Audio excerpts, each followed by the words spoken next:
नमस्कार भक्तों, आप सभी का मेरे चैनल में स्वागत है। आप सभी को मेरी तरफ से जय श्री कृष्णा। आज हम सुनेंगे अधिक मास की संकष्टी चतुर्थी की व्रत कथा। तो इसको सुनने से पहले हम थोड़ा सा इसकी विधि जान लेते हैं। आज के दिन अधिक मास में कोई भी पूजा पाठ का हमें बहुत अधिक फल मिलता है। इसी प्रकार कृष्ण पक्ष की यह चतुर्थी का भी हमें बहुत फल मिलता है। सारे संकटों का हरण करने वाली यह भगवान चतुर्थी भगवान चौथ विनायक हमारी सारी मनोकामनाएं पूर्ण करते हैं। इस दिन माता बहनें अपने सुहाग, भाई बहन, अपने लिए, घर परिवार के लिए, धन धान सबकी प्रार्थना माता चौथ और भगवान गणेश जी से करते हैं और वह पूरी भी करते हैं। इसका फल हमें चौगुना मिलता है क्योंकि यह अधिक मास में आई हुई है। तो चलिए हम शुरू करते हैं अधिक मास की संकष्टी चतुर्थी की व्रत कथा। एक बार भगवान वेद व्यास जी घूमते हुए जब पांडवों का वनवास काल चल रहा था तो उनकी झोपड़ी में गए। सभी पांडवों ने और द्रौपदी ने उनका स्वागत किया। भगवान वेद व्यास जी उनसे बोले कि हे युधिष्ठिर, तुम्हारे जितना धर्मात्मा इस पृथ्वी पर कोई नहीं है। लेकिन द्रौपदी के मन में बहुत सारे सवाल उठ रहे थे। उन्होंने सहसा भगवान वेद व्यास जी से पूछ ही लिया, हे भगवान, मैं एक राजा की पत्नी, एक धर्मार्थ राजा की पत्नी होने के बावजूद, भगवान कृष्ण की भक्त होने के बावजूद भी मैं वन में रह रही हूँ और उस दुष्ट दुर्योधन की सभा में मेरा बहुत अधिक अपमान भी हुआ था। तो हे भगवान, मुझसे ऐसा कौन सा पाप बना या मैं ऐसा क्या करूं जिससे मुझे इन सब चीज़ों से मुक्ति मिले भगवान। तब भगवान वेद व्यास जी बोले कि हे द्रौपदी, तुमने ऐसा कोई पाप नहीं किया, लेकिन मैं तुम्हें इस कष्ट से दूर होने का एक उपाय बता सकता हूँ। ये सारा वार्तालाप सुनकर युधिष्ठिर जी बोले और युधिष्ठिर के साथ में भीमसेन, अर्जुन, नकुल, सहदेव पांचों भाई एक साथ बोले, हे भगवान, कृपा करके हम पर यह उपकार करें और हमें बताएं। तो भगवान वेद व्यास जी युधिष्ठिर के साथ उनके चारों भाई और द्रौपदी को इस व्रत का विधान बताने चले। उन्होंने कहा, हे युधिष्ठिर, प्राचीन काल में एक बार एक अग्रसेन नाम का राजा था और उसकी पत्नी रत्नावली थी। वह बहुत सद्गुणी और चरित्रवान स्त्री थी। वह अपने राज्य में खूब अच्छे से रह रहे थे। तो एक दिन उन्होंने क्या किया, भगवान गणेश जी की पूजा करी और इस प्रकार वह हर चौथ को पूजा करते। उनका राज फलता फूलता और खूब बढ़ता।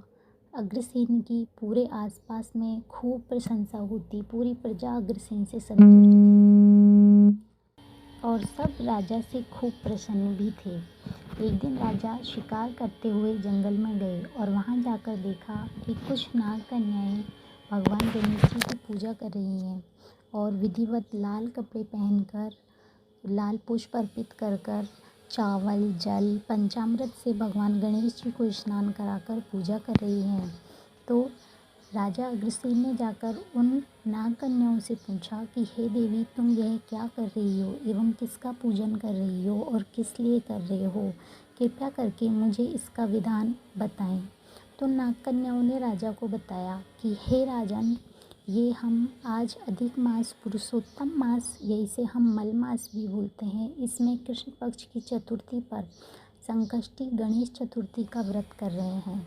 हम सुबह सूर्योदय स्नान आदि करके, लाल वस्त्र धारण करके, भगवान गणेश जी को पंचामृत से स्नान करा के इनको 15 लड्डू बनाए, लाल पुष्प अर्पित किए और इस प्रकार हम हमारे मन में सारे मनोरथों को रखकर इस व्रत को करते हैं।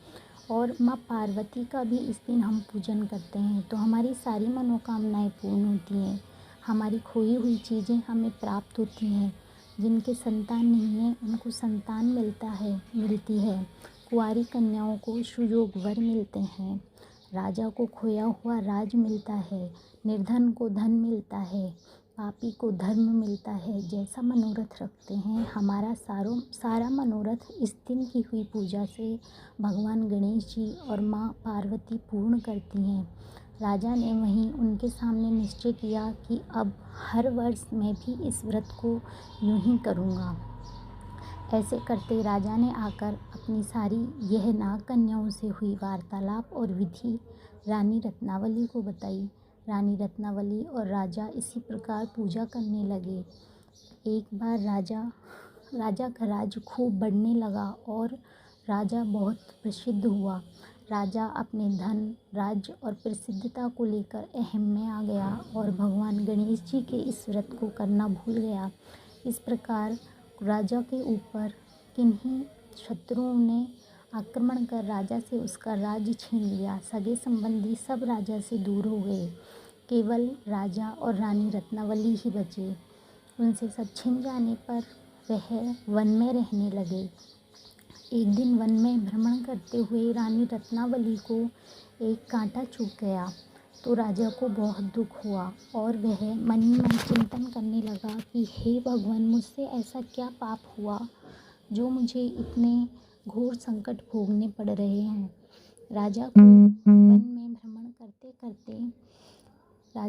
में भ्रमण करते करते भगवान मार्कंडेय ऋषि दिखे।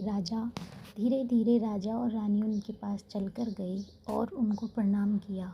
उनसे प्रणाम कर राजा ने पूछा, हे भगवान, आप सर्वज्ञ हैं, आप सब जानते हैं, कृपया कर मुझे बताइए, मुझे मेरे किस दोष का यह फल मिल रहा है। तो भगवान मार्कंडेय ऋषि बोलते हैं, हे राजन, तुम सही कह रहे हो।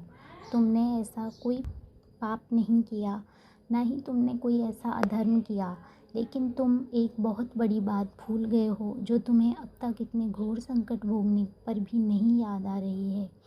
हे राजन, तुम जब अपने राज्य में रह रहे थे, धर्मार्थ भी थे, पुण्य भी करते थे, उस वक्त जब तुम शिकार करने गए तुम्हारे जंगल में, तो तुमने नाग कन्याओं के सामने जो प्रण किया संकष्टी चतुर्थी का व्रत करने का, वह तुम भूल गए। हे राजन, तुम उसको भूलने की ही तुम्हें ये सज़ा मिली है और तुम भगवान गणेश जी का पुनः स्मरण कर पुनः दोनों पति पत्नी इस प्रकार करो जैसे तुमने पहले किया, जो विधि तुम्हें नाग कन्याओं ने बताई।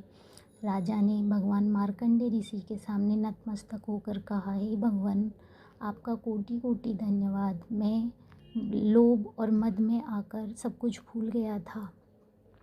माया ने मुझ पर अपना ऐसा ही असर फटका। हे भगवान, आप धन्य हो, आपने मुझे यह बात बताई। अब मैं ऐसा ही करूँगा जैसा प्रण मैंने नाग कन्याओं के सामने किया। राजा और रानी ने जैसे ही संकष्टी चतुर्थी आई, अधिक मास की कृष्ण पक्ष की चतुर्थी, राजा और रानी सुबह जल्दी स्नान कर भगवान गणेश जी को उसी प्रकार पूजन किया, लाल पुष्प अर्पित किए, पंचामृत से स्नान कराया और अपने सारे मनोरथ रखे। राजा को खोया हुआ राज्य पुनः मिल गया और राजा और रानी उसी प्रकार भगवान गणेश जी को पूजने लगे।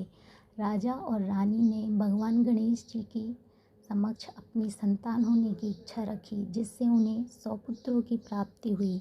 इस प्रकार राजा अग्रसेन और रत्नावली अपने राज्य में पुनः बहुत सुखपूर्वक राज्य करने लगे। इस प्रकार भगवान वेदव्यास जी कहते हैं, हे युधिष्ठिर, तुम्हें भी ऐसा ही करना चाहिए। फिर युधिष्ठिर बोलते हैं, हे भगवान, कृपया कर मुझे इसकी विधि बताइए। तब भगवान वेदव्यास जी अपने श्रीमुख से उन्हें यह विधि बताने लगे, हे युधिष्ठिर, तुम धर्मार्थ हो, तुम भगवान कृष्ण के प्रिय हो, लेकिन फिर भी प्रेमवश अगर तुमने पूछा है तो मैं तुम्हें बताता हूँ। भगवान वेदव्यास बताते हैं, अधिक मास की चतुर्थी पर गणेश जी का स्मरण कर गणेश जी की प्रतिमा को लाल कपड़े पर रख कर गणेश जी को पंचामृत से स्नान कराओ। गणेश जी को दूर्वा और अक्षत चावल अवश्य चढ़ाओ, लाल पुष्प चढ़ाओ, लड्डू का भोग बनाओ और माता पार्वती को भी स्थापित कर दोनों की साथ में पूजा करो और उनके समक्ष अपना मनोरथ रखो। हे राजन, तुम देखना, तुम्हारा मनोरथ शीघ्र ही पूर्ण होगा। इसी प्रकार भगवान वेद व्यास जी वहाँ से चले जाते हैं और राजा और रानी वो युधिष्ठिर और अपने पांचों भाइयों के साथ और द्रौपदी के साथ विधिवत इसी प्रकार संकष्टी चतुर्थी का व्रत करते हैं और भगवान गणेश जी की पूजा कर अपना मनोरथ रखते हैं। युधिष्ठिर यह व्रत करके अपने सामने खड़े बलशाली शत्रु दुर्योधन, पितामह भीष्म जैसे शक्तिशालियों को हरा कर अपना सारा खोया हुआ राज्य पुनः प्राप्त कर लेते हैं।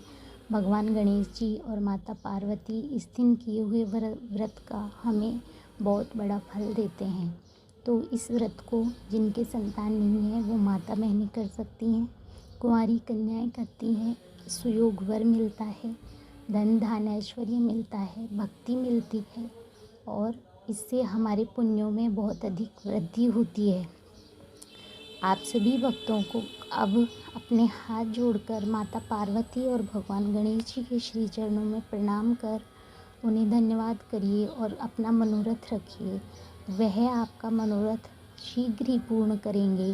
धन्यवाद। प्लीज़ मेरे चैनल को लाइक, शेयर और सब्सक्राइब ज़रूर करिए, जिससे मैं और मेहनत करके आपके सामने और अच्छी अच्छी कथाएं लेके आऊँ। धन्यवाद। जय भगवान विनायक की।